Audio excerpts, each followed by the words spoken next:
Halo Sobat YouTube, ketemu lagi dengan saya di channel ini. Kali ini saya akan membahas sesuatu yang sudah diketahui oleh semua orang, yaitu cara menyalakan perapian.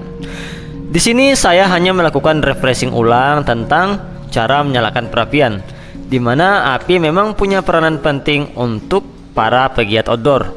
Jadi kira-kira saya hanya ingin share tentang pengalaman saya dalam menyalakan perapian. Untuk menyalakan perapian, kalian bebas mau memantik api dengan korek gas, terserah, dengan teknik bow drill menghasilkan bara, atau menggunakan korek kayu, menggunakan ferrocium rod, atau menggunakan batu yang digesek-gesek dan lain-lain.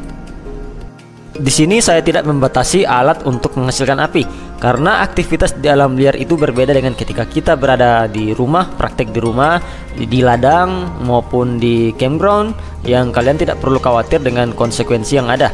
Dimana di alam seperti ini kita berpacu dengan waktu, jadi selalu bawa cadangan untuk menghasilkan api.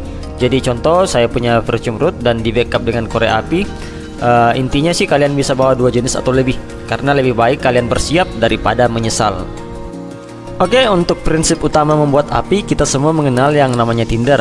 Tinder bagi saya adalah benda-benda yang dicintai oleh api. Biasanya itu tipis, halus, dan kering. Untuk melihat pentingnya peranan tinder, di sini saya akan mengutip video dari Master Api, yaitu video Bang Dalem Gumino.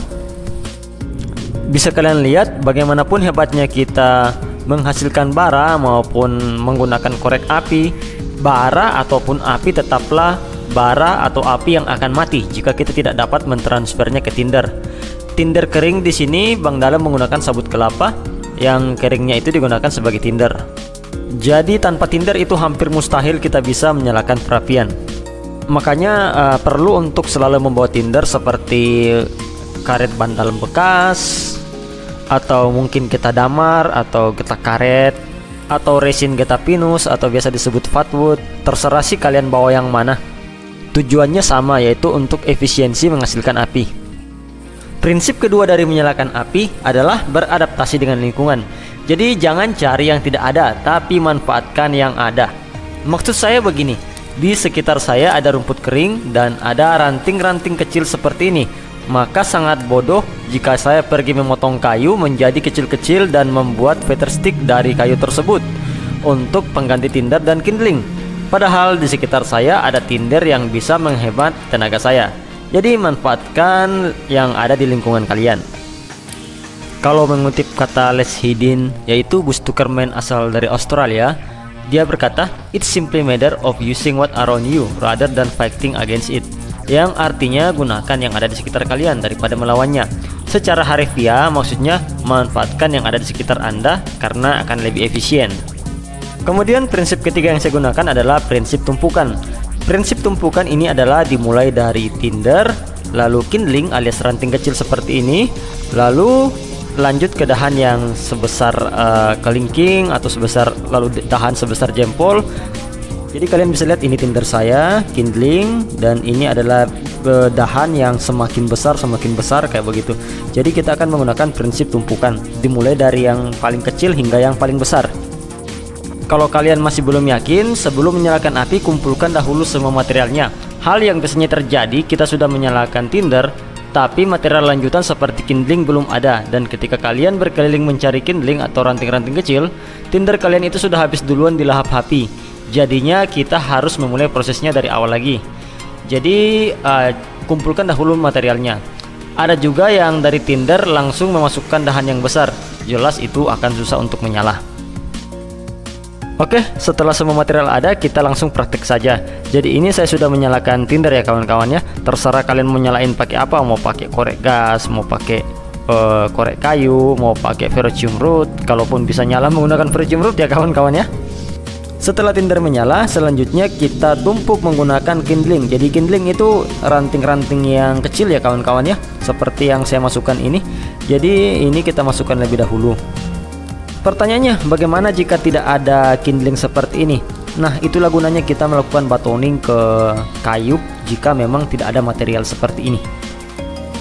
Setelah menyala dengan baik, kalian masukkan lagi ini ya, ranting yang lebih besar. Jadi urutannya tadi kita sudah menyalakan tinder, kemudian kita sudah masukkan kindling, kemudian kita sudah masukkan dahan-dahan yang ukurannya lebih kecil dari kelingking saya. Kemudian kita tunggu sampai nyalanya bagus atau nyalanya baik, dimana apinya akan kelihatan apinya kelihatan sudah mulai memakan dahan-dahan yang kita masukkan ya kawan-kawan ya. Nah, setelah itu barulah kita masukkan dahan yang ini kira-kira sebesar jempol saya sih dahan-dahan ini. Jadi setelah menyala dengan baik, barulah kita masukkan dahan-dahan yang sebesar jempol. Kemudian kita tunggu lagi sedikit hingga dahan-dahan ini mulai terlihat terbakar. Di sini saya cukup beruntung ya, karena semua yang ada itu dalam posisi kering. Kindling meskipun basah, jika kalian punya tinder yang kuat, contoh karet ban dalam, jika kalian punya kindling seperti ini, meskipun dalam kondisi basah, menggunakan tinder karet ban itu akan tetap nyala kawan-kawan. Setelah menghasilkan bara seperti ini, maka saya memasukkan dahan yang lebih besar lagi. Setelah itu kalian bisa memasukkan material yang lebih besar lagi, dan setelah itu terserah, bahkan kalian bisa masukin batang pohon yang segede paha juga udah bisa.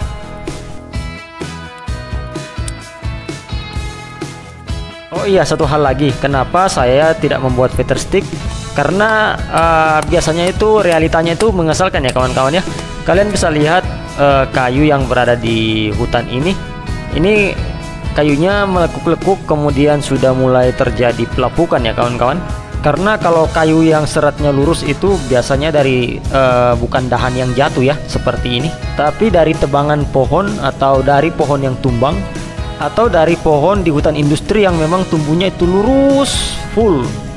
Jadinya seperti yang saya katakan tadi, manfaatkan yang ada di sekitar kita. Oke kawan-kawan, kira-kira seperti itu pengalaman yang bisa saya bagikan. Mungkin ada kekurangan, tapi saya percaya pengalaman dari teman-teman yang lain itu dapat melengkapinya. Mungkin kalian bisa berbagi di kolom komentar. Jangan lupa bawa korek dan tinder dari rumah ya kawan-kawan, karena cuaca tidak dapat diprediksi. Apalagi jika kalian ke tempat yang baru pertama kali kalian datangi, seperti yang saya lakukan ini. Soalnya ini tempat baru ya. Kira-kira sampai di sini perjumpaan kita. Terima kasih telah menonton. Mohon bantuannya untuk like dan subscribe jika kalian suka. Dan sampai ketemu di lain waktu dan di lain kesempatan dengan pembahasan-pembahasan menarik lainnya. See you later.